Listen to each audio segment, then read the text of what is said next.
Donc, mesdames Bezrat Hashem, on va essayer de commencer. On va essayer de commencer. Je vous ferai à la fin du cours la halakha aujourd'hui. La semaine dernière, on a fait le contraire. Parce que j'aimerais parler vraiment Bezrat Hashem, on est au port de Hanouka. Et au port de Hanouka, on se dit que c'est une période tellement magnifique, Hanouka. Hein.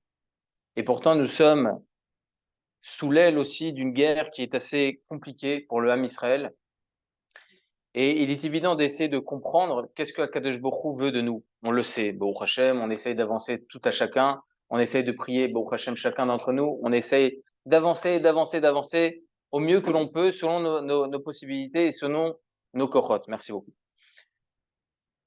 Mais Hanouka arrive, est-ce que il y aurait peut-être un message à Hanouka de spécifique, surtout face à la guerre que nous sommes en train de vivre en ce moment depuis Simchat Torah? Il y a écrit comme ça dans la Gemara, hein, que Akadosh Baruch Hu, écrit dans la Gemara qu'Akadosh Baruch Hu, il dit la chose suivante, que si nous sommes trois générations, le grand-père, le père et le fils, Talmidei Chachamim, d'accord? Eh bien, Lo Yamush Sefer HaTorah Ze Mipicha Zaracha Vezera Zaracha. C'est-à-dire que la Torah ne se détachera pas de ta famille. Car père, grand-père, père et fils, vous avez tenu la Torah, et bien ça tient maintenant, c'est Chazaka. Ça tient, ça reste établi dans votre famille, Adolam. Mais Farshim, il se pose la question, c'est Chafetz Chaim qui pose la question. Avraham, Yitzhak, Yaakov. Avraham, Abraham. Yitzhak, extraordinaire. Yaakov, magnifique. D'accord? Et pourtant, nous, le Ham Israël, Blainara. D'accord? Nous avons un panel de sortes de personnes. Des personnes qui sont dans la religion, d'autres personnes un peu moins, d'autres personnes qui sont un peu loin. D'accord? Il y en a d'autres encore très, très, très loin. Comment c'est possible? C'est vrai. Mais le Chafetz Chaim, il pose cette question et il dit que même s'il n'y avait pas la Torah, c'est une Haftarah d'Akadosh Baruch Hu. À partir du moment où Abraham, Yitzhak et Yaakov, ils étaient comme ça, on devrait, nous, en tant que fils, être comme ça. Vous avez raison. La Torah, elle a été donnée bien des années plus tard, euh, près de 1000 ans après, même selon les calculs, d'accord? Le Méchané. En tout cas, le Chafetz Chaim, il pose cette question. Si Abraham, Yitzhak et Yaakov, ils étaient comme ça, pourquoi nous sommes si différents? Nous avançons. Le Chafetz Chaim, il donne, mesdames, un magnifique message. Et je pense que ça donne beaucoup d'espoir pour chacun. Beaucoup d'espoir dans l'avancée personnelle. Ne pas se sentir moindre par rapport à une autre personne qui est plus grande. D'accord? Regardez ce que nous enseigne le Chafetz Chaim. Il dit, la kavana de la Gemara, lorsque il y a cette aftacha d'Akadosh Baruch Hu, cette assurance d'Hachem, c'est pas que les enfants, les petits-enfants, les arrière-petits-enfants ensuite, ils seront tous des Talmidei Chachamim et tout ça. Ma pitam, c'est pas ça. C'est que grâce au mérite d'Avraham, Israël et Yaakov, effectivement, on garde ce mérite-là de Avraham, Israël et Yaakov, et par ce mérite, un jour ou l'autre, la personne la plus loin de la Torah, Akadosh Baruch Hu frappera à sa porte et il dit ouvre-moi. Kol dodi dofek pitrili achoti rayati yonati tamati, on dit dans Shirachirim. Qu'Akadosh Baruch Hu frappe à notre porte à un certain moment et dit mon fils, viens. Alors ça peut être un panel de choses. Ça peut être la personne elle a allumé son téléphone, elle tombe sur un cours. Akadosh Baruch Hu l'appelle. Ou bien ça peut être certaines fois des épreuves, ou bien des choses bien plus compliquées. Et là, à un certain moment dans sa vie, son seul rempart, c'est prier Hachem, des Teilim. Et s'il te plaît, aide-moi. On l'apprend de Ménaché, le fils de Chizkiyahu Amelech, le plus grand des rois tzaddik extraordinaire. Il n'a pas voulu se marier, Chizkiyahu Amelech. Pourquoi? Parce qu'il savait qu'il allait avoir un fils, Racha Merusha, le plus grand des mécréants qui existent. Jusqu'à que Chachamim, ils ont le voir, ils disent, t'es obligé de te marier. C'est écrit dans la Torah. Après, les calculs, etc., c'est pas ton problème. Toi, tu fais tes efforts. Il a eu Ménaché. Le plus grand des mécréants, il a mis Ménaché, il a mis un Tselem Baechal. Il a mis une idolâtrie dans le Beth Amikdash. Ménaché. Et pourtant, Ménaché, à la fin de sa vie, Les ennemis le prennent, le récupèrent, ils le mettent dans une marmite, comme ça c'est écrit. Ils le mettent dans une énorme marmite. Et là, qu'est-ce qu'il fait Ménaché? Il prie aux idolâtries. L'idole du soleil, l'idole des étoiles, l'idole Mbappé, l'idole truc, etc., etc. D'accord? Il y a plein d'idoles. Et là, quand ça commence à chauffer les pieds, il se dit, ah là, personne ne me répond. Et il se dit, attends, je me rappelle, mon père, il m'a parlé d'un Dieu. Allez, c'est mon seul rempart, je veux le prier. Et Hachem lui répond. Il y a écrit comme ça dans le Midrash que Kadesh Baruch Hu a fait un magnifique miracle. Il a pris Ménaché, il l'a emmené jusqu'à Jérusalem. Top. Donc, mesdames, la personne la plus loin de la Torah, Kadesh Baruch Hu, des fois, Dodili, Dofek. D'accord? Notre Père, certaines fois, il nous frappe à la porte. Pourquoi je vous dis ça, mesdames? C'est que lorsqu'une personne, elle veut avancer, il y a toujours le Yetzirah. Je vous avais parlé la semaine dernière du Yetzirah. Et c'est vrai que c'est un sujet tellement complexe que j'ai peur de... Et même la semaine dernière, je me suis dit, je vais faire ce cours, mais c'est vrai que je voulais dire bien plus que ce que j'ai dit la semaine dernière. Le Yetzirah, mesdames, vous savez ce qu'il fait? C'est ce que j'ai dit aux hommes Shabbat. Parce que j'ai eu un cas de figure très, très, très compliqué avant les fêtes. Très, très compliqué d'une personne, etc. L'homme est Chanel, je ne vais pas raconter. Et il m'a dit que depuis ce moment-là, son Yetzirah, il est d'une force insurmontable. Depuis qu'il avait fait une Avera, et qu'il a voulu faire Teshuvah sur cette Avera, il était tombé dans cette Avera, son Yetzirah était insurmontable. Insurmontable. Jour et nuit. Matin et soir. Il partait dormir le soir avec ce Yetzirah, il se réveillait avec ce Yetzirah. Très, très compliqué. C'est quoi le Yetzirah, mesdames? Notre physique, ok, notre corps, il est divisé en deux. Comme il y a écrit Levavecha. C'est quoi le Levavecha? Kilou, on a deux cœurs? Non. Dans notre cœur, il y a le Yetzirah et le Yetzirah Tov. Le Yetzirah Tov, quand on met la balance Yetzirah et Yetzirah Tov, Yetzirah Ra. D'accord? Parce que, pardon, au contraire, Yetzirah, il est plus fort. D'accord? Pourquoi il est plus fort?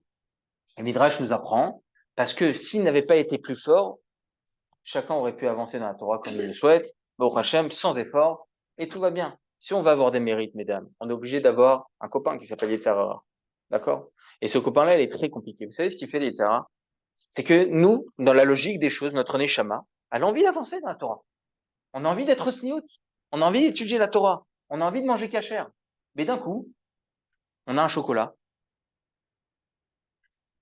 Et bon, ce chocolat, il est kasher ou il est pas kasher? Il est kasher ou il est pas kasher? D'un coup, le gars est tellement chacham, tellement il a envie de ce chocolat, il se dit, est-ce que je suis juif ou pas juif? D'accord? Il a un yetzara incroyable. C'est-à-dire que le gars, il se pose cette question. Tachles. C'est le yetzara. En fait, le yetzara, qu'est-ce qu'il fait, mesdames? Écoutez bien ces mots. Il nous matérialise dans notre corps une tave. Réelle, physique. On a un besoin physique. Il nous matérialise de notre corps. J'ai besoin de ça. Mais non. C'est le yetzara, c'est le méfait du yetzara. Ah, j'ai envie d'être sniout, mais le yetzara, il est fort. Demain, alors. Sniout. Parce que ce soir, j'ai un mariage. D'accord? Mais c'est pas à demain qu'il faut remettre les choses. Une bar mitzvah. D'accord? C'est pas à demain qu'il faut remettre les choses. C'est pas à demain. C'est le yetzara qui fait ça. Vous savez, j'ai l'habitude de dire quelque chose qui est difficile à faire, écoutez bien, mesdames. Quelque chose qui est difficile à faire, ça veut dire que c'est le yetzara tov. Quelque chose qui est facile à faire, ça veut dire que c'est le yetzara. Certaines fois, même dans des mitzvot, c'est possible que c'est le yetzara. Je suis en train d'étudier la Torah. Je suis rentré en pleine Sugia, magnifique, Sot HaChoshen, extraordinaire. Et là, d'un coup, je me dis, j'aimerais aller faire Biko Cholim. J'avais dit ça la semaine dernière. J'avais dit d'aller faire Biko Cholim. Voir des malades, c'est magnifique. On m'a appelé une fois. On m'a dit, viens, on va aller avec truc, etc. Et c'était pendant mes heures de collège. J'ai envie d'y aller, c'est bien, c'est un kiff. Mais c'est l'Yetzirah. Même dans les mitzvot. Parce que je suis en train d'étudier la Torah. J'ai pas le droit de m'arrêter. Le Yetzirah, il va me donner un chemin qui a l'air d'être magnifique. Une mitzvah extraordinaire. Et j'ai pas le droit de m'arrêter dans la mitzvah. Non, non, non. Moi, je suis en train d'étudier. Je parle. Ah, vous avez le choix à faire ce que... Non, Bikocholim, parce que vous n'avez pas l'obligation de l'étude. Moi, je suis en train d'étudier. C'est pas, j'ai où ça, où ça. Bon, à la rigueur, allez, là, je fais à peu près ce que je veux. Mais là, je suis en pleine étude de Torah. Si je m'arrête maintenant, je vais pas revenir dans mon étude. Ou bien, vous savez, je peux pas rattraper. Le temps, ça se rattrape pas. D'accord? Impossible de rattraper le temps. D'accord? Donc, pourquoi je vous dis ça, mesdames? C'est que quelque chose qui est facile à faire, c'est très possible que c'est le Yetzirah. Quelque chose qui est difficile à faire, c'est le Yetzirah Tov. Je vous dis ça, mesdames, parce que le Yetzirah, il fait un travail qui est incroyable. Il nous matérialise une tava. Il nous matérialise quelque chose.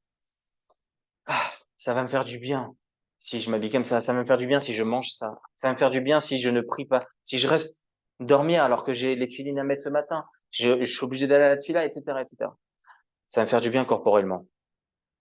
Mais je vous assure, et c'est ce que j'ai l'habitude de vous dire, une personne qui arrive à faire face à ça, une personne qui arrive à faire face à son Yetzara, à combattre son Yetzara, parce qu'il n'y a jamais écrit de vaincre son Yetzara. Il y a toujours écrit combattre son Yetzara. Pour quelle raison? Est-ce que vous savez, mesdames? Écoutez bien ce que dit Sradal.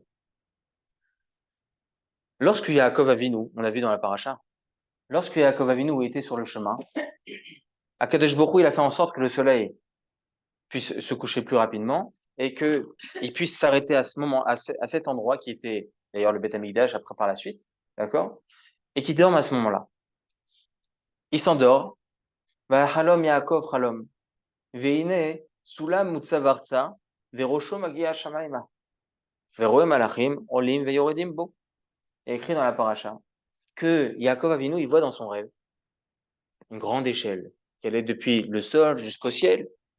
Et il voit là-bas des anges en train de monter et descendre. Olim veyoredim bo. C'est faux. Les anges, ils sont où? Ils sont dans le ciel, donc ils doivent descendre et ensuite monter. Pourquoi il y a écrit Olim veyoredim bo? Ils n'étaient pas sur la terre. Je vais vous expliquer. Il y a écrit comme ça dans le Midrash que Akadosh Baruch Hu demande dans son rêve à Yaakov Avinu, dis-toi aussi, vas-y, monte. Vayera Yaakov meod. À ce moment-là, Yaakov, il a eu peur. Pourquoi? Il y a écrit dans le Midrash quelque chose d'extraordinaire. C'était pas des malachim, c'était pas des anges, c'était des mélachim, des rois. Les rois qui allaient tuer le Ham Israël au fur et à mesure des époques. Il y avait le Meler Bavel, Nebuchadnezzar. Il y avait Parasumadai, Aman. Il y avait Yavan, Hanouka. D'accord? Et il y avait Edom. Et il y avait Ishmaël. Olim ve Yoredimbo. C'est quoi Olim ve Yoredimbo, mesdames? C'est que ces rois-là, il a vu par prophétie Jacob qu'ils allaient monter et monter et monter et monter. Ils allaient annexer des terres. Ils allaient conquérir le monde. Parasumada, etc. On connaît toute l'histoire avec Hitler, Bichlal. D'accord? Et d'un coup, Olim, Olim, Olim, Olim, ve Yoredim. Il se casse la tronche. Il a vu ça, Jacob. Akadosh Baruch Hu, lorsqu'il lui demande, vas-y, monte toi aussi. Il a eu peur. Et si je monte, je vais tomber. Midrash nous enseigne qu'Akadosh Baruch Hu lui a dit à ce moment-là, t'en fais pas, toi, tu tomberas pas. Le Midrash continue. Yaakov, dans son rêve, il dit, Akadosh Baruch Hu, désolé, je te crois pas. Sur quoi je te crois pas? Ouais, Yaakov, il croit pas. Akadosh Baruch Hu. Eh bien, hein, écoutez ce que disent les Mefarshim. Ils disent les Mefarshim qu'en réalité, c'est pas Yaakov qui n'a pas accepté. Il a vu le Ham Israël des époques bien après. Alors Kadosh Baruch Hu dit au Ham Israël, allez, montez vers moi, montez dans la Torah, montez dans les mitzvot, avancez, avancez jusqu'à mon Kissa Kavod, jusqu'à que vous arrivez à des niveaux extraordinaires. Et en réalité, c'est pas Yaakov qui a répondu non, c'est nous. On a peur des fois d'avancer. On a peur d'évoluer. On se dit, c'est pas bien d'être heureux. C'est difficile d'être dans ce monde. Est-ce que vraiment je vais l'accepter, ce monde? Est-ce que vraiment je vais pouvoir y arriver dans ce monde? Est-ce que je vais pouvoir me sentir bien dans ce monde? D'accord? Et Akadosh Baruch Hu nous dit, avance, tu tomberas pas. Tu ne seras pas comme Parasumadaï. Tu ne seras pas comme Nebuchadnezzar. Tu ne seras pas comme Aman. Tu ne seras pas comme Hitler. Est-ce que Birchal, on les connaît, tout cela? Qu'est-ce qui reste de la Syrie, Birhal? Qu'est-ce qui reste de l'Iran, Birhal? Qu'est-ce qui reste de l'Égypte, Birhal? Qu'est-ce qui reste de Hitler? Qu'est-ce qui reste de tout cela? Il reste plus rien. Vous vous rendez compte, à l'époque, non mais écoutez bien, à l'époque de Pourim, Achashverosh, il avait le monde entier dans ses mains. 127 pays. Qu'est-ce qui lui reste? Il est où, lui? Il est où, son gouvernement? Il reste plus rien. C'est du niet. C'est ce que je vous ai dit, mesdames Shabbat. Mesdames, il faut pas avoir peur. Le Ham Israël, Chai Vekayam, il sera toujours là. Comme je vous ai dit Shabbat, tant que le soleil sera là, on sera là. Tant qu'on aura de l'oxygène, on sera là. Ah, c'est la question que j'ai posée Shabbat. En fait, ils ont posé la question. On l'a vu dans la paracha. Il dit, si Esav, il vient frapper un Machane Anisha, l'ifleta. C'est-à-dire que on a eu des cas dans notre histoire, nous, le Ham Israël, on a été meurtris. Et des millions de juifs et des millions. Et je vous assure, mesdames, la chose, ce qui s'est passé, les 6 millions, au temps du Beth Amikdash, c'était des dizaines de millions de juifs qui ont été tués. Des dizaines de millions de juifs. Des centaines de millions de juifs. Écrit que Yerushalayim, lorsqu'on devait compter le nombre de allers et retours, il y avait plus de 10 milliards d'allers-retours. D'allers-retours. Peut-être c'était les mêmes personnes. 10 milliards, comme ça c'est écrit dans le Midrash. Yerushalayim, c'était pas le Yerushalayim d'aujourd'hui. Et il était bien plus grand. Le Ham Israël, il était énorme à l'époque du Beth Amikdash. On a eu des dizaines de millions de morts au sein du Ham Israël. Et pourtant, on est toujours là. Pourtant, on est toujours là. Pourquoi je vous explique ça, mesdames? C'était une petite parenthèse. Je vous dis que le Midrash nous apprend que, en fait, nous, on a peur d'avancer. Mais cette peur, mesdames, elle a été matérialisée par le Yetzirah. Le Yetzirah, il ne souhaite pas qu'on avance. Essayons un instant d'être objectifs. Essayons de dissocier le Yetzirah et le Yetzirah Tov. Et on va savoir pertinemment que Kadesh Baruch Hu, il veut qu'on avance. Et on veut avancer. Notre Neshama, si on essaye de creuser dans notre Neshama, on sait pertinemment. Akadosh Baruch Hu, il souhaite qu'on avance et on a envie d'avancer. Notre Neshama, elle souhaite qu'on avance. Lorsqu'on allume les... Oui. Par exemple, dans un cas, ce que tu es en train d'expliquer, je vais dire de la faire avant. Oui. Face à une averse, récurrente.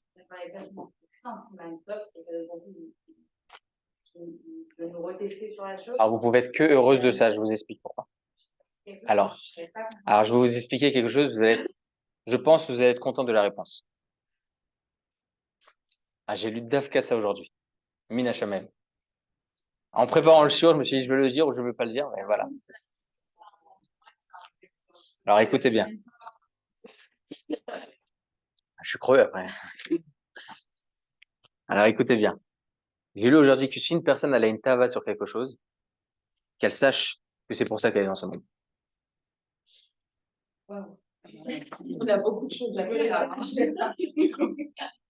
C'est pour ça qu'elle est dans ce monde, elle doit être heureuse, comme ça il dit. Pourquoi?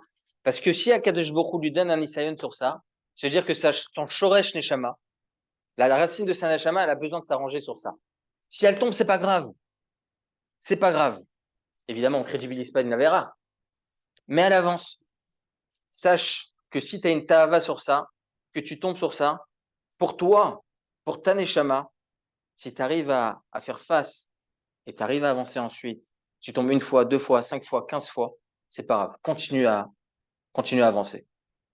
Continuer, il faut continuer et continuer et continuer. Parce que dans notre Shoresh Neshama, lorsqu'une personne elle a une tava sur quelque chose, c'est sur ça. Une personne c'est la gava, une personne c'est le lachonara, une personne c'est des choses un peu plus importantes, d'accord? Tout est grave, d'accord? Mais il faut se focaliser. Votre vie, il faut qu'elle se focalise sur cette tava. Il faut que vous vous disiez à ce moment-là, il faut que j'avance, d'accord? Et j'ai une façon de le faire. Ouais, prenez. Une envie.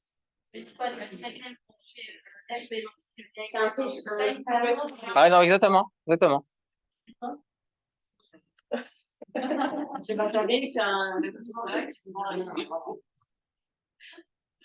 Ah, il avait rage, j'ai dit. Non, mais d'après, c'est dans le cas où on a mangé la viande et on mange du chocolat avant les 6 heures. On peut se dire, Non, mais ils font 3 heures. Ah bah, vous voyez comment on devient Chacham? Mais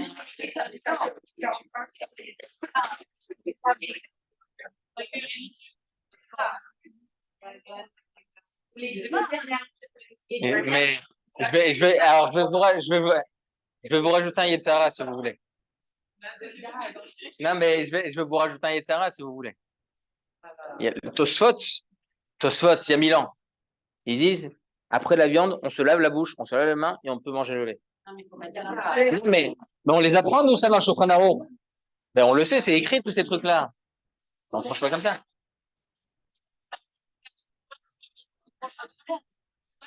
À partir du moment où une halakha, elle est tranchée, on peut pas zigzaguer. On peut pas zigzaguer. Non, j'ai pas.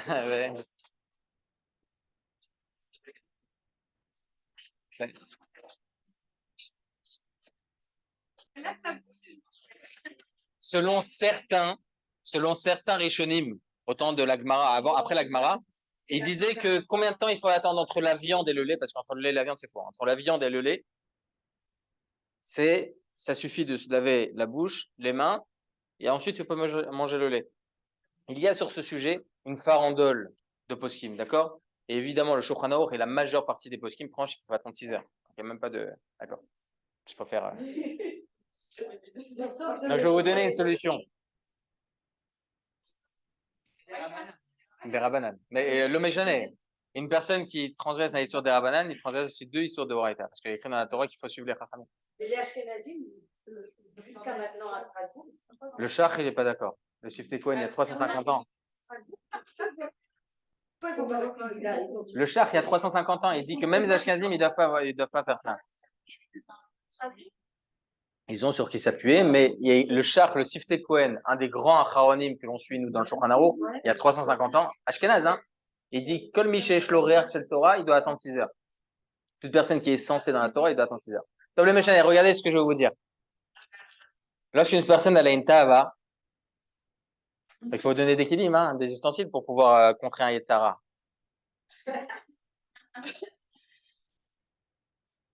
Il y a une solution. La solution, allez, c'est vous dites à votre Yetzara, vous lui dites dans 1 heure. On en reparle dans 1 heure. Vous lui parlez. Vous dites dans 1 heure. Et le Yetzara, je vous assure, et ça c'est une réalité. C'est une réalité, c'est du tachles. Le Yetzara, il va vous laisser tranquille pendant 1 heure. Et après, vous allez réussir pendant cette heure-là à muscler votre esprit, vous allez pouvoir combattre le Yetzara. Le but, c'est le mort. Déjà, dis-nous c'est quoi tout à l'heure, parce que je comprends pas. Non, c'est mort. Non, ça tout à l'heure. Dans des ménageurs d'approbation. Ça va revenir. Peut-être que je vais en parler. Hein. Tov. Lorsqu'on allume les nérodes de Hanouka, hein, on les allume quand, mesdames?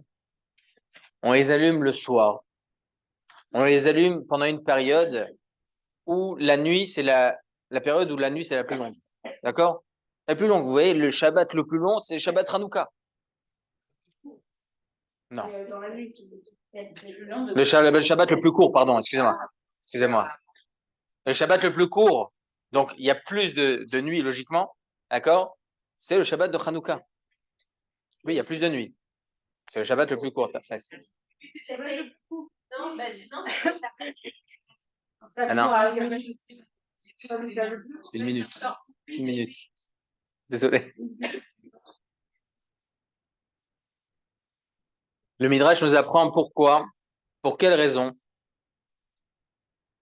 Simplement, hein, le Ben Ish Chai vient nous apprendre Vayi Or, que cette bougie de Hanouka, écoutez bien, mesdames, je sais que on est tous très occupés et on a besoin, lorsqu'on allume les nérodes de Hanouka, on a affaire à telle et telle chose et on a toujours cette sensation de vouloir rester à côté des nérodes de Hanouka, de parler à nos enfants, d'être avec eux, etc., etc.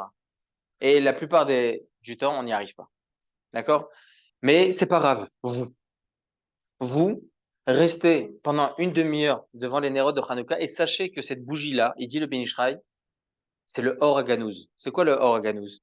Il y a une flamme qui a été au moment au temps de la création du monde. Cette lueur-là, elle apporte énormément dans la vie de tous les jours.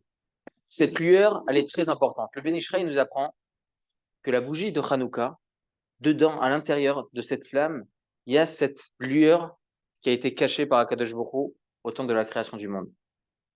Dans cette petite lumière-là, dans cette petite bougie. D'où on voit ça? On voit que depuis Bereshit bara Elokim et Hashem et Haaretz, jusqu'à le premier mot or, il y a 25 mots représentant le 25 qui se lève. Comme ça est dit le Ben Ish Chai. Parce que la première bougie de ce monde qui a été créée par Akadosh Baruch Hu, c'est la bougie de Hanouka. Cette bougie-là, mesdames, elle est très importante.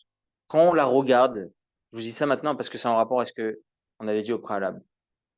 Lorsqu'on regarde cette bougie, lorsqu'on regarde cette lueur, eh bien, à ce moment-là, il faut prier à Akadosh Baruch Hu. Akadosh Baruch Hu, aide-moi de bien combattre mon Yetzara.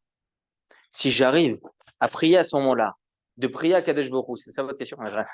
De prier à Akadosh Baruch Hu, de dire à Akadosh Baruch Hu, s'il te plaît, aide-moi à combattre le Yetzara. Fais en sorte, Akadosh Baruch Hu, que mes enfants soient des Talmidei Chachamim. Fais en sorte que mon mari, etc., etc. Eh bien, Akadosh Baruch Hu, il écoute direct. Parce que cette bougie-là, c'est la bougie qui a été cachée par Akadosh Baruch Hu lors de la création du monde. La première bougie, ou toutes les bougies Toutes les bougies de Hanouka. D'accord? On ne peut pas rester devant et regarder ça. Non, restez à côté. Restez à côté et essayez d'avoir une réflexion sur Hanouka, etc. Essayez de lire des choses sur Hanouka. C'est très, très, très important. Regardez ça, la bougie sur ma face, c'est exactement le même effet. De quoi? Regardez son mari. C'est une flamme.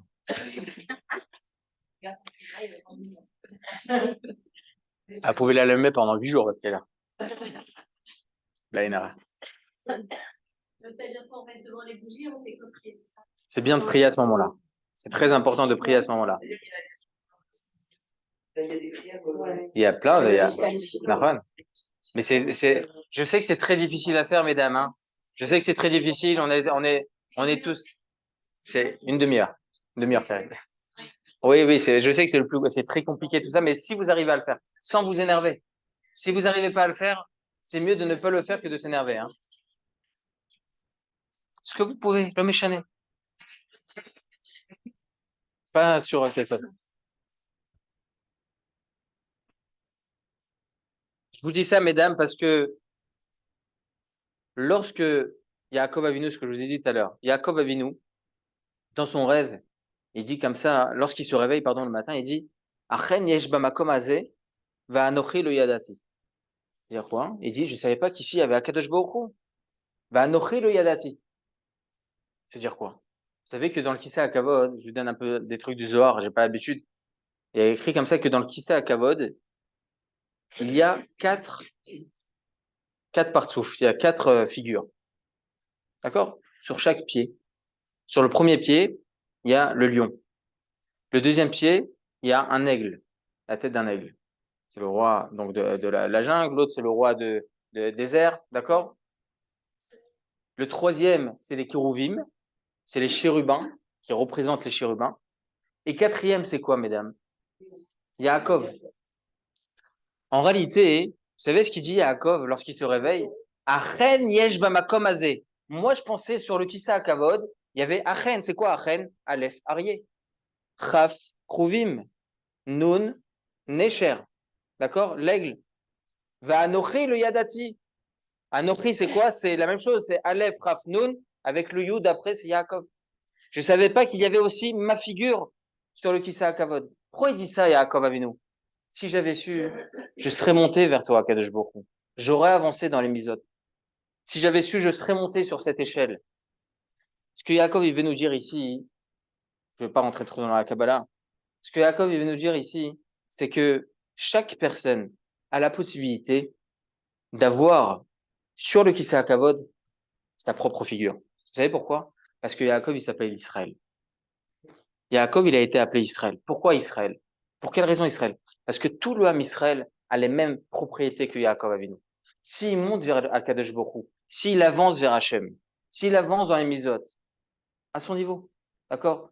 S'il arrive à dissocier entre le Yetzara et le Yetzara Tov et combattre son Yetzara, Kovesh et Tisro, d'accord? Eh bien, il aura sur le Kissa Kavod, sa figure. Sur le Kissa Kavod. C'est inimaginable, mesdames, la force que le Ham Israël a. Il ne faut pas se dire, j'ai pas les capacités. Parce que sachez que Akadosh Baruch Hu a fait dans ce monde quelque chose que l'on appelle le peuple juif. Le peuple juif, il a été fait selon les propriétés de la Torah. C'est-à-dire qu'il n'y a pas un juif dans ce monde qui n'a pas la possibilité d'accomplir les 613 mitzvot. Ça n'existe pas. Ça n'existe pas. Lorsque Akadosh Baruch Hu, il a fait le juif, il l'a fait en ayant les capacités de faire les mitzvot, de faire l'étude de Torah, de faire le Shabbat, de faire la kashrut, de faire la sniout, etc., etc. Il a cette capacité. Mais le problème, c'est qu'il a aussi créé un Yetzara. Et ce Yetzara, mesdames, il est très très fort. Parce qu'il matérialise en nous une Ta'ava. Et ça, c'est la plus dure chose à combattre. C'est de savoir combattre quelque chose de corporel. Savoir combattre justement ce qui a été matérialisé par ce Yetzara-là et de pouvoir faire face à ça et de pouvoir combattre son Yetzara. C'est très difficile. Mais sachez, mesdames, qu'il ne faut pas avoir peur de tomber. Tout on voit ça. Il y a écrit dans le Zohar HaKadosh, je vous rapporte beaucoup de Zohar aujourd'hui. Le Zohar HaKadosh, il dit, il y a quelque chose d'extraordinaire dans la vague. Une vague, gale. C'est quoi? C'est que ça monte et ça descend. Ça monte et ça descend. Lorsque il y a eu la création du monde, HaKadosh Baruch Hu, il a créé les eaux. Et il a dissocié les eaux de notre monde et les eaux spirituelles. Et c'est le seul jour où HaKadosh Baruch Hu, il dit pas Tov. C'était bien. Il dit sur le premier jour, il dit sur les autres jours, surtout pour le mardi, il dit 2 fois le mot Tov, d'accord? Mais sur Sheni, Yom Sheni, il dit pas Tov. Le jour où HaKadosh Baruch Hu, il a dissocié entre les eaux du ciel et les eaux de notre terre. Pour quelle raison? Parce qu'il faut savoir, le Zohar HaKadosh, il nous dit Yesh Shevach Legalim. Il y a quelque chose à louer d'extraordinaire dans la vague. Parce que la vague, elle a envie de monter, monter, monter, monter, mais à un certain moment, elle arrive et elle descend. Il y a le sable et ça descend et ça se casse. Le Zohar Kadosh, il dit c'est la même chose pour le Ham Israël. Lorsqu'on a envie de monter, notre Neshama a envie de monter. On a envie de monter. Des fois, on a envie d'ouvrir un livre, nous les hommes, on ouvre un livre, on se dit, ah là, je vais me faire un kiff, je vais étudier la Torah. J'ouvre le livre, je m'endors. C'est dur, d'accord? Et c'est très très dur. Et non, mais je vous assure que c'est une vraie sécoula pour dormir, nous les hommes. On ouvre un livre, on s'endort.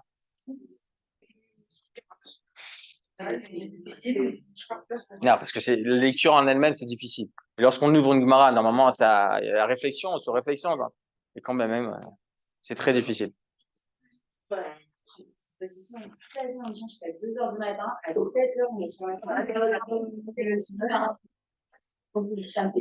Et on ose dire, c'est le stress de la semaine, voilà. On ose dire ça.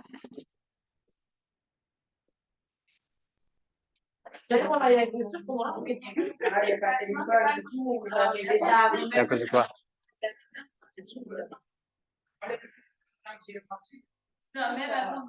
C'est vrai, non, c'est sûr. Mais manger, par exemple, dans un mariage, tout va bien. Pas spécialement, hein. C'était à toutes les époques, en fait, pas même avant. Bien sûr. Il y a écrit dans le Zohar Kadosh que le Ham Israël, c'est la même chose. Écoutez bien ce que dit le Zohar Kadosh, mesdames, et je pense que ça donne énormément d'espoir pour une personne.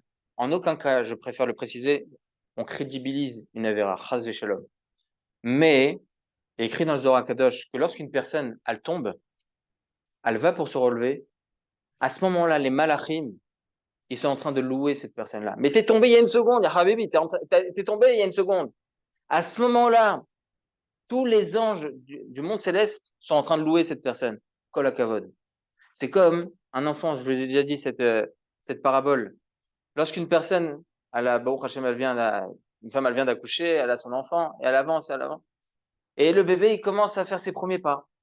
Il commence à se lever. Et pourtant, quand est-ce qu'on frappe des mains? Lorsqu'il tombe. Hein? Parce que quoi? Non, ouais, peut-être aussi. Mais peut-être que c'est aussi le message d'Hachem. Ne pleure pas, mon fils. Yallah, remonte. Eh bien, le Zohar Kadosh, il dit ça, mesdames. C'est ça le Shevar dans la vague. La vague, c'est ça, mesdames. Notre, notre corps, il est, qu'on le veuille ou non, il y a un colocataire à l'intérieur qui s'appelle Yetzara. Il est très, très difficile. Et ce colocataire-là, mesdames, il faut savoir le combattre, le combattre, le combattre. On ne peut pas le gagner. On ne peut pas le tuer. Non, le tuer. On ne peut pas, ça y est, on peut pas le tuer. Il est toujours là. D'accord? Il l'a jamais, le gars. Non, il nous donne du mérite. Il nous donne du mérite. Et d'ailleurs, c'est ce que je vous avais dit la dernière fois, mesdames. C'est ce que je vous avais dit la dernière fois. Que le Yetzara, il est représenté, il y a écrit dans le Midrash, ça je vous l'avais dit, mais pour celles qui n'étaient pas là, je répète, il y a écrit dans la Gemara que lorsque nos Chachamim, ils ont voulu détruire le Yetzara des femmes interdites, par exemple, écrit comme ça au temps du second Beth Amikdash, le premier Beth Amikdash a été détruit à cause des avérotes les plus graves, le meurtre, l'idolâtrie, les relations interdites. Eh bien, nos Chachamim, lorsqu'il y a eu le deuxième Beth Amikdash, ils ont dit, on veut pas que le Ham Israël retombe dans ses avérotes. On veut pas. Donc, ils ont réussi à détruire l'idolâtrie. On a envie de se prosterner, nous, devant une télévision. On veut pas, on n'a pas envie. D'accord? Ça fait un peu, d'accord? Un peu bizarre. Donc, on n'a plus ce Yetzara, Baruch Hashem. Et ils ont voulu aussi retirer le Yetzara des Ta'avot. D'accord? Mais avant cela, lorsque ils ont détruit le Yetzara, hein, le Yetzara de l'idolâtrie, il est écrit comme ça que le prophète, il est venu les voir à Chachamim, il leur a dit, allez-y devant le Kodesh HaKodashim, le Saint des Saints. Allez là-bas. Et le Yetzara, il va sortir de là-bas. Et vous allez le prendre et lui faire la shrita. Comme ça, c'est écrit dans la Gemara, dans le Midrash. Et là, ils arrivent devant le Kodesh HaKodashim. La porte du Kodesh HaKodashim s'ouvre en trombe. Et là, il y a un lion en feu qui sort de là-bas. Chachamim prennent ce lion, ils lui font la shrita. Plus de Yetzara. Et mes farshim, ils se posent la question, hein, pourquoi le Yetzara, il sort du Kodesh HaKodashim? La chose la plus obscure qui puisse exister dans notre corps, c'est le Yetzirara. Du Kodesh HaKodashim. Tu m'aurais dit d'une église, d'une mosquée, yallah. Mais du Kodesh HaKodashim. Là où une seule fois dans l'année, le Kohen Gadol rentrait là-bas, il fallait qu'il pense à rien. Le jour de Kippour, l'endroit le plus saint qui puisse exister. Il sort de là-bas le Yetzirara. Le Midrash nous apprend hein, que oui. Car si une personne, elle arrive à combattre son Yetzirara, il arrivera à être à un niveau comme le Kohen Gadol. Comme le Kohen Gadol. Comme le Kohen Gadol. À ce moment-là, c'est comme si que lui-même, il peut rentrer au Kodesh HaKodashim. C'est la personne la plus sainte qui puisse exister. Alors peut-être demain, il va tomber. C'est pas grave. C'est pas grave. On crédibilise pas, je le répète. Mais on donne de l'espoir à la personne. Ne tombe pas, ne baisse pas les bras. Ne baisse pas les bras. Mais dans la connaisse, on a fait les terrains, on a On va avoir de l'eau, s'il vous plaît. Oui, bien sûr. Merci. Hein? Désolé. Ah, juste ça, c'est pas. Si on a fait des terrains, on ne sert à rien. C'est pour ça qu'on a besoin de lui. C'est pour ça qu'on a besoin de lui. On a besoin de ce Yetzirah pour avoir des mérites. D'accord? Donc, on va pas lui faire la shrita. Pour ça, non, on peut pas. Merci beaucoup. C'est une image avec Jean. Non, c'est bon, merci. C'est une image Oui, c'est une image. Non, on n'a plus on n'a plus le Yetzirah de l'idolâtrie. Ah, les lions. Le lion qui était sorti, c'était le Yetzirah de l'idolâtrie. On n'a plus ce Yetzirah parce qu'ils ont fait la shrita à cette même époque, au temps du deuxième Beth Amikdash. Je disais, non, c'est vrai, il y a des moments, on ne sait pas vraiment si c'est le Yetzirah ou pas. Si c'est facile à faire, c'est Yetzirah. C'est facile à faire. La C'est-à-dire c'est facile. Ah, c'est pas la verre, elle s'est passée quoi? Oui, c'est ça. Ah, si la chose à faire, elle est facile. Si la chose à faire, elle est facile, faut se poser deux fois la question. Non, j'ai pas dit ça. Hein? Quelque chose qui est difficile à faire, ça veut dire que c'est le Yetzirah qui est en train de combattre. D'accord? En général, hein, d'accord? Je dis pas dans tous les cas. D'accord? En général.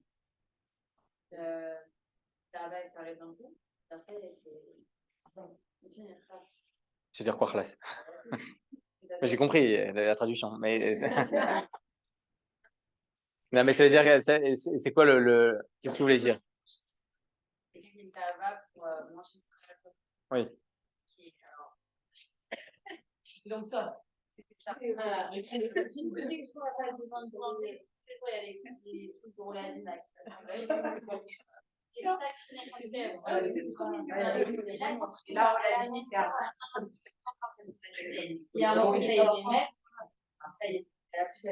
pour la kavod, ça veut dire qu'il a réussi à Kovesh et Tisro. Là, c'est annexer son état. C'est possible que ce Yetzara, il est venu par rapport à une vision. Il a vu, c'est pas qu'il a eu une ta'ava déjà dans son rêve, il s'est dit, j'ai envie de manger Roladine, j'ai envie de manger ci, j'ai envie de manger ça. D'accord? Par exemple. D'accord? Il est passé devant, il a eu une ta'ava. Il a réussi, Baruch Hashem, à sortir de là. Il passe tous les jours, c'est normal que la ta'ava revient. Et un jour, Baruch Hashem, il n'a plus cette ta'ava parce qu'il n'a plus envie. Il s'est entraîné. C'est très important. Se muscler son esprit. Et mesdames, bon, il nous reste que quelques minutes. Et je voulais vraiment, vraiment. Ah, j'ai pas dit. C'était juste un exemple. C'est permis, Khalav Nochi. D'accord? Ils n'ont pas envie de passer le cap. Non, moi, je pense que c'est plus facile de passer le cap lorsqu'on sait que c'est pas un sourd que lorsqu'on pense que c'est un sourd. Personne de tout compris. Rapidement, c'est rare. Donc, tu devrais mettre à la mort, c'est permis. C'est permis? C'est qui fait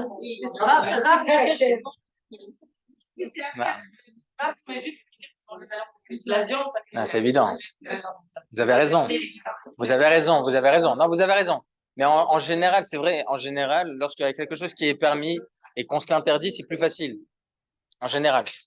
Lorsque, par exemple, moi, j'ai la mitzvah du Limoud à Torah, j'ai un Yetzara de ne pas étudier la Torah. Je vous assure, et le nombre de cours que je fais pour les femmes, je vous assure, il y a moins de Yetzara. C'est très dur d'arrêter. Ça veut dire, moi, je sais. Et voilà, on l'a dit. Les beignets, Khalav Nochi. C'est pas. Non, je sais que c'est pas simple. Je sais que c'est pas simple.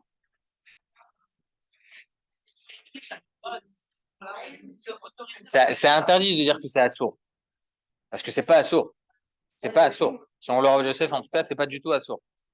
Et évidemment, lui-même, il a jamais mangé, parce que Baruch Hashem, on a tout ce qu'il faut en Israël. D'accord? On n'a pas les Twix, on n'a pas les Kinder, on n'a pas. Je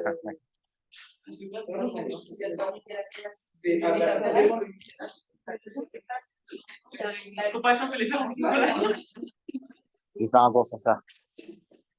En tout cas, mesdames, juste pour les derniers mots que j'aimerais dire et aussi raconter une histoire.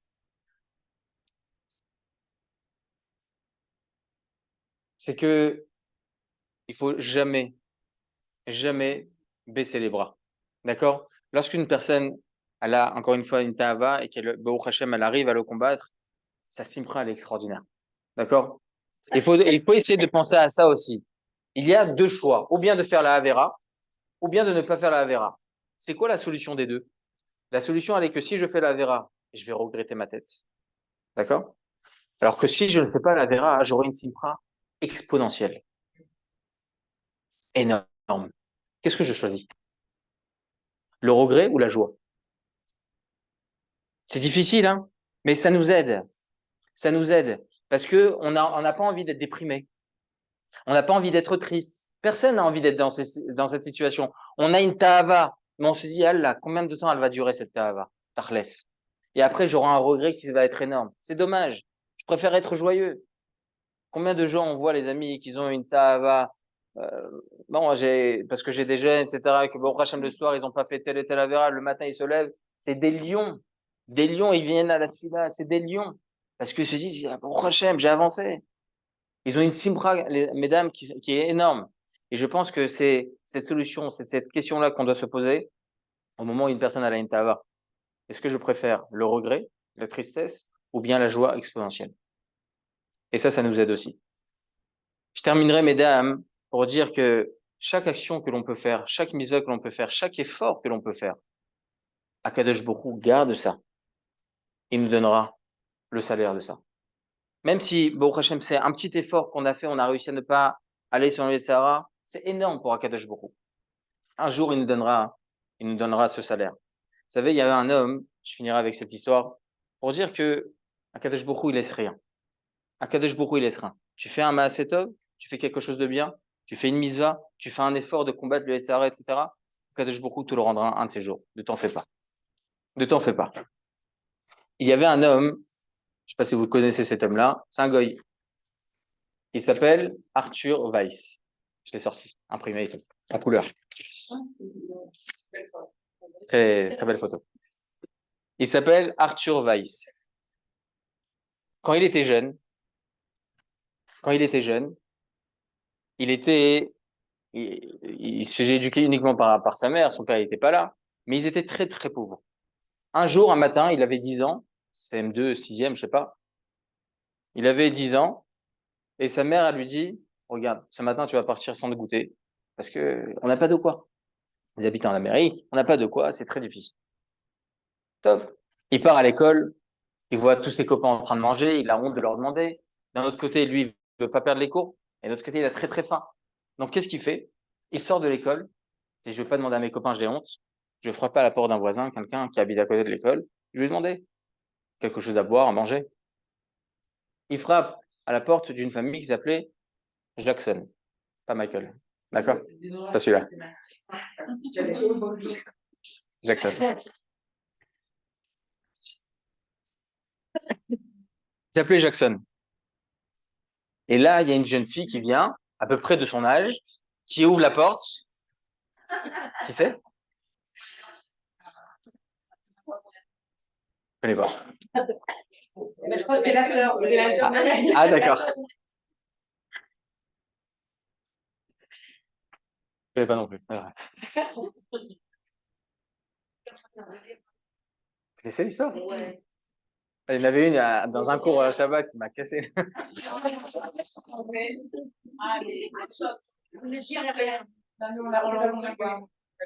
Ah, d'accord. Merci. Même si vous la connaissez, s'il vous plaît.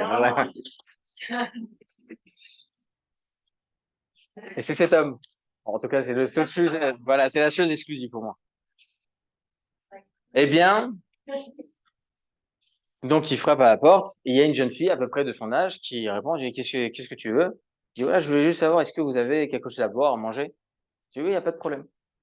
Elle va chercher un verre de lait avec 4 gâteaux. Elle lui rapporte comme ça. Il mange, il boit, bon, c'est un goy, d'accord?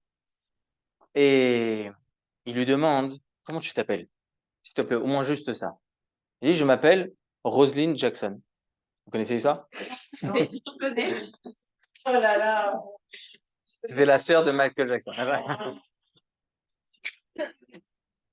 Qui c'est qui dit Roselyne Jackson? C'est elle, elle dit, je m'appelle Roselyne Jackson. C'est elle qui a ouvert la porte. C'est plus difficile que la Lara, je vous assure. Roselyne Jackson. Et dit, je te remercie énormément, je me souviendrai de toi. 50 ans après. 50 ans après, lui, il était tellement dans les études, il aimait étudier, il aimait enseigner, etc. Il a réussi à bien avancer. C'est devenu un grand professeur en Amérique. Il a même créé une clinique spécialement pour les opérations du cœur, etc. Des choses vraiment très, très pointues. Et un jour, vous pouvez chercher sur Google, hein, Arthur Weiss, d'accord? Et un jour, cet homme-là, il avait derrière lui, bien évidemment, beaucoup de professeurs, beaucoup de docteurs qui, eux, faisaient des opérations. Et lui, il recevait chaque matin la liste de chaque personne, les dossiers de chaque personne qui devait opérer la semaine, le mois suivant. Et il reçoit un jour un dossier où il y a écrit dessus Roselyne Jackson, la fille de Michael Jackson. Il s'est rappelé. Il s'est rappelé. Non, mais surtout, là, le dossier de cette femme. Le dossier de cette femme, c'est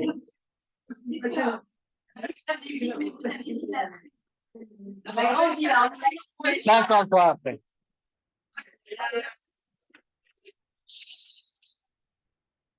Et les gâteaux, c'était Khalav Nochi. Et donc, le docteur, il voit ça, il se dit, je me rappelle de cette jeune fille-là. Je me rappelle de ce nom. Et là, au fur et à mesure qu'il essaie de rechercher, il se souvient que c'était cette jeune fille-là qui lui avait donné du lait. Il dit au docteur, à tous les professeurs, vous me donnez tous les détails de l'opération, quand est-ce que c'est l'opération, qu'est-ce que vous allez lui faire, et moi, je serai avec vous à chaque instant. Elle va pas me reconnaître, on va pas se reconnaître mutuellement, c'est pas grave, mais en tout cas, je sais que c'est elle. Il fait lui-même l'opération, il fait tout tout se passe pour le bien.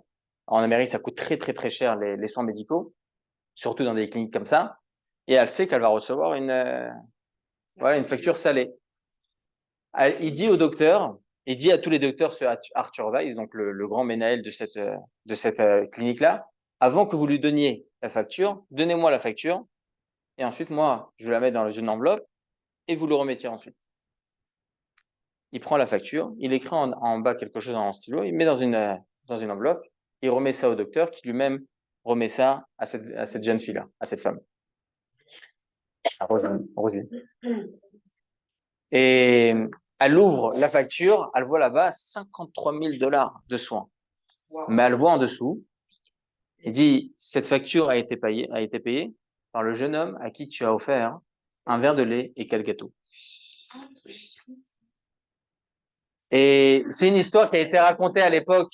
C'était une histoire qui avait été racontée à l'époque, même en Amérique, qui avait fait les grands titres en Amérique. Pourquoi je vous raconte cette histoire, mesdames? C'est vrai que c'est des goïms. C'est vrai que c'est des goïms. Mais qu'est-ce qu'on apprend de ces histoires? Akadosh Baruch Hu, à partir du moment où on fait un Maasetov, à partir du moment où on fait une misva, à partir du moment, même si une fois on a réussi à combattre le Yetzara et le lendemain on a pu tomber, l'Oméchané, d'accord, sans crédibiliser quoi que ce soit. Akadosh Baruch Hu, il garde ça, il n'efface rien. Et un jour ou l'autre, Akadosh Baruch Hu nous le rendra. Donc, mesdames, surtout pendant la période d'Hanouka, essayons de nous renforcer.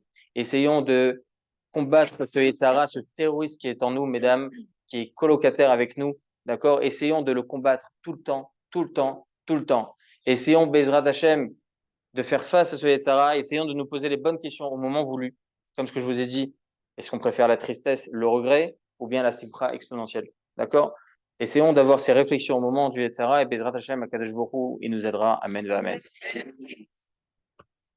Ici, j'ai vu sur une question, mais ça c'est pour les points. Cette semaine-là, c'est vraiment un lien avec cette chaîne. Soit on fait, par exemple, on a fait sur nous, je parle pour mon chat, par exemple, de Ferreira. Oui. C'est pas pour moi, c'est pour les man. Je suis à vous tout de suite.